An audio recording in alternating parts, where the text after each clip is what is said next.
20 ভাগ বড় একটা দেশ হচ্ছে ভারত।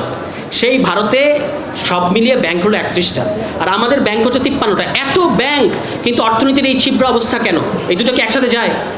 এবং সেই ব্যাংকিং খাতটাকে পুনরুদ্ধার করার জন্য কিছু ব্যবস্থা অন্তর্বর্তী সরকার নিল, আপনার এখানে আবার লুটপাটের ব্যবস্থা করে রাখছেন। আশ্চর্য ব্যাপার, এখানে তারা বলেছেন আবার খুব দুর্দান্ত এবং খুব একটা জ্ঞানগর্ভ কথা, যে আমরা অর্থনীতিতে অলিগার্কি ভেঙে দেব।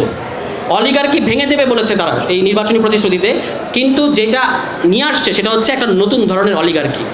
তা আমরা জানি না, আমাদের কাছে মনে হচ্ছে বিএনপির অদৃশ্য নাটাইটা অন্য কোথাও থেকে নাড়ানো হচ্ছে। এটা আমরা যে বিএনপিকে চিনি সে বিএনপি না, এরকম ড্রাস্টিক্যালি অধ্যাদেশগুলো বাতিল করার কথা না।